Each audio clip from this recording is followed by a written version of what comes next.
ಮತ್ತೆ ದೊಡ್ಡ ಮಟ್ಟದ ಚರ್ಚೆ ಆಗ್ತಾ ಇದೆ. ಅಧಿವೇಶನದಲ್ಲೂ ಕೂಡ ಈ ಬಗ್ಗೆ ಸಾಕಷ್ಟು ಚರ್ಚೆ ಆಗಿದೆ. ಈ ವಿಚಾರ ಕುರಿತಂತೆ ತಮ್ಮ ಅಭಿಪ್ರಾಯವನ್ನ ಹೇಳಲಿದ್ದಾರೆ ಜೆಡಿಎಸ್ ನ ಶಾಸಕರಾಗಿರ್ತಕ್ಕಂಥ ಎ ಮಂಜು ಅವರು. ನಿನ್ನೆ ಮತ್ತೆ ಇವತ್ತು ಕೂಡ ಚರ್ಚೆ ಆಯ್ತು, ಸಿಎಂ ಕೂಡ ಉತ್ತರವನ್ನು ಕೊಟ್ಟರು. ತಮ್ಮ ಆಗ್ರಹ ಏನ್ ಸರ್ ಈ ಪ್ರಕರಣಕ್ಕೆ ಸಂಬಂಧಪಟ್ಟಂತೆ? ನೋಡಿ, ಹನಿ ಟ್ರ್ಯಾಪ್ ಆಗಿದೆ ಅಂತ ಹೇಳಿ ಸನ್ಮಾನ್ಯ ಸಿದ್ದರಾಮಯ್ಯ ಅವರ ಕ್ಯಾಬಿನೆಟ್ ಇರ್ತಕ್ಕಂಥ ರಾಜಣ್ಣವರು ಈಗ ಆಲ್ರೆಡಿ ಹೇಳಿದ್ದಾರೆ. ಅಂದ್ರೆ ಹನಿ ಟ್ರ್ಯಾಪ್ ಆಗಿದೆ ಅಂತ ಒಪ್ಕೊಂಡಿದ್ದಾರೆ ಅಂತ ಅರ್ಥ. ಈಗ ಆಗಿರ್ತಕ್ಕಂಥದ್ದನ್ನು ಒಪ್ಕೊಂಡ್ಮೇಲೆ ಯಾರಿಂದ ಆಗಿದೆ ಏನು ಅಂತ ಅನ್ನೋದನ್ನ ಧೈರ್ಯ ಇದ್ರೆ ಅವ್ರು ಹೇಳಬೇಕು. ಅವ್ರು ಹೇಳ್ದನೆ ಸದನದಲ್ಲಿ ಹಿಂಗಾಗಿದೆ, ಇದಕ್ಕೆ ಕಂಪ್ಲೇಂಟ್ ಕೊಡ್ತೀನಿ ತಗೋಬೇಕು ಅಂತ ಹೇಳ್ತಕ್ಕಂಥದ್ದಿದೆಯಲ್ಲ, ಒಬ್ಬ ಮಂತ್ರಿಯಾಗಿ ಅದು ಹೇಳ್ತಕ್ಕಂಥದ್ದು ಅಲ್ಲ.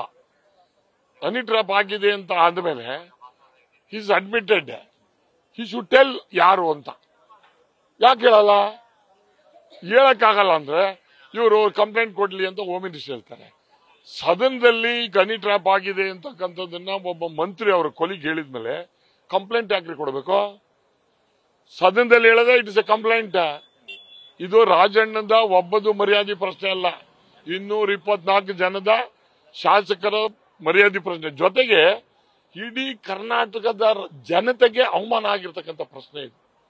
ಈಗ ಅವ್ರು ಹೇಳ್ಬೇಕು, ನಥಿಂಗ್ ಈಗ ಆಗಿದೆ, ನಾನು ಸತ್ಯಹರಿಸಿ ಎಲ್ಲಾನು ಹೇಳ್ತಾರೆ, ಅದನ್ನೇ ಕೇಳಲ್ಲ. ಸೊ ಅಲ್ಲಿ ಹೇಳ್ದು ನೋಡಿದ್ರೆ ಈಗ ಯಾರ್ದೋ ಮೇಲೆ ಕೆಟ್ಟ ಹೆಸರು ತರ ಕೇಳಿರ್ಬೋದು. ನಿಜ ನನ್ನ ಲೆಕ್ಕದಲ್ಲಿ ಇವ್ರು ಹೇಳಿರ್ತಕ್ಕಂಥದ್ದು ಇನ್ನೊಬ್ಬರ ಮೇಲೆ ಕೆಟ್ಟ ಹೆಸರು ತರ ಕೇಳಿದ್ದಾರೆ ಅಂತ ನನ್ನ ಭಾವನೆ. ಇಲ್ಲ ಅಂದ್ರೆ ನಿಜ ಹೇಳಿ, ಏನು ಅದರಲ್ಲಿ ಇಂಥದ್ದು.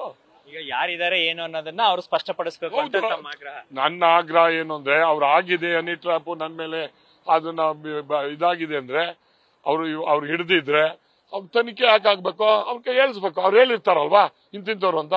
ಯಾಕೆ ಈಗ ಇನ್ನೊಬ್ಬ ಕೇಂದ್ರ ರಾಜ್ಯದ ಮಂತ್ರಿ ಹೇಳ್ತಾನೆ ಇದ್ರಲ್ಲಿ ಆಗಿದೆ, ಇನ್ನು 2 ದಿವಸ ಆದ್ಮೇಲೆ ಪತ್ರಿಕೆಗೆ ಹೇಳ್ತೀನಿ ಅಂತ ಹೇಳಿ. ಯಾಕೆ 2 ದಿವಸ ಬೇಕ್ರಿ? ಈಗ್ಲೇ ಹೇಳ್ಬೇಕು. ಇನ್ನು 2 ದಿವಸ ಹೇಳ್ತೀನಿ ಅಂದ್ರೆ ಬೇರೆ ತರ ಮಾತಾಡ್ಕೊಂಡು ಹೇಳದ? ನೋ. ಬಟ್ ಯಾರೇ ಆಗಿರ್ಲಿ, ನಾಟ್ ಓನ್ಲಿ MLA ಗಳಿಗೆ ಅಂತಲ್ಲ, ನಾವು ನಮಗೆ MLA ಗಳಿಗೆ ಆಯ್ತಂತೀವಿ. ಇಡೀ ರಾಜ್ಯದಲ್ಲಿ ಈ ರೀತಿಯಾದಂತ ಮೋಸ ಜಾಲ ನಡೀತಾ ಇರ್ತಕ್ಕಂಥದ್ದು ದೇಶಕ್ಕೆ ಗೊತ್ತಿದೆ, ಯಾರಿಗೂ ಆಗ್ಬಾರ್ದು. MLA ಗಳಿಗೆ ಅಂತಲ್ಲ, ನಾವೇ ರಕ್ಷಣೆ ಮಾಡ್ಕೊಳಕ್ ಆಗ್ತಾ ಇದೆ, ಕಾಮನ್ ಪೀಪಲ್ಗೆ ರಕ್ಷಣೆ ಎಲ್ಲಿ ಕೊಡ್ತೀವಿ ನಾವು? It is wrong. ನನಗೆ ಇದಾಗಿರ್ತಕ್ಕಂಥದ್ದು ತನಿಖೆ ಮಾಡಿ ಅನ್ನೋದಕ್ಕಿಂತ ರಾಜಣ್ಣ ಹೆಸರು ಹೇಳ್ಬೇಕು.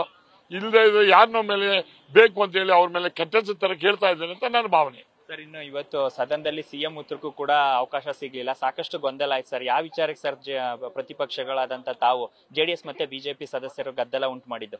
ನೋಡಿ, ಈ ತರ ವಾತಾವರಣಗಳು ಸದನದಲ್ಲಿ ಆಗ್ಬಾರ್ದು. ನಾನು ಒಬ್ಬ ಶಾಸಕ. ಈಗ ನಮ್ಮ ವಿರೋಧ ಪಕ್ಷದಲ್ಲಿ ಏನಿರ್ತದೆ ಅಂದ್ರೆ, ನಾವು ಇಶ್ಯೂ ವೆರಿ ಇಂಪಾರ್ಟೆಂಟ್. ರಾಜ್ಯದಲ್ಲಿ ಈ ತರ ಆಗ್ತಾ ಇರ್ತಕ್ಕಂಥದ್ದನ್ನ ಜನರಿಗೆ ತಿಳಿಸ್ಬೇಕು ಅಂತಕ್ಕಂಥದ್ದನ್ನ ನಾವು ಮಾಡ್ತೀವಿ. ಮುಖ್ಯಮಂತ್ರಿಯವರು ಅವರು ಉತ್ತರ ಕೊಡೋದಕ್ಕಿಂತ ಮುಂಚೆ ಅವ್ರು ಹೇಳ್ತಾರೆ ಹನಿ ಟ್ರ್ಯಾಪ್ ಆಗಿರೋದು ನಿಜ, ಕಂಪ್ಲೇಂಟ್ ಕೊಟ್ಟಿರೋದು ನಿಜ, ಅದಕ್ಕೆ ಉನ್ನತ ಇದನ್ನ ಮಾಡ್ತೀವಿ ಅಂತ ಹೇಳಿ. ಉನ್ನತ ಅಂದ್ರೆ ಏನು ಸ್ಪಷ್ಟಪಡಿಸ್ಬೇಕಲ್ಲ. ಸ್ಪಷ್ಟಪಡಿಸ್ಬಿಟ್ಟಿದ್ರೆ ಇದು ಈ ತರದ್ದು ಹೆಸರು ಬರ್ತೀವಿ. ಯಾರೇ ಹೇಳಪ್ಪ, ಈಗ ಉನ್ನತ ಅಂದ್ರೆ ಪೊಲೀಸ್ ಸಬ್ ಇನ್ಸ್ಪೆಕ್ಟರ್ ಮೇಲೆ ತನಿಖೆ ಮಾಡಕ್ಕಾಗ್ತದಾ?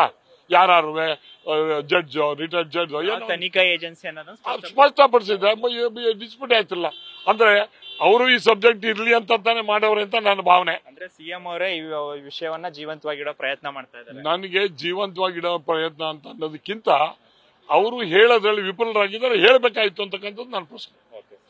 ಇದಿಷ್ಟು ಜೆಡಿಎಸ್ ನ ಶಾಸಕರಾಗಿರ್ತಕ್ಕಂಥ ಎ ಮಂಜು ಅವರ ಮಾತು. ಕ್ಯಾಮರಾ ಪರ್ಸನ್ ರಘು ಜೊತೆ Shivaprasad, news first Bengaluru. News first ನಿರ್ಭೀತಿಯಿಂದ ನಿಮ್ಮ ಪರವಾಗಿ.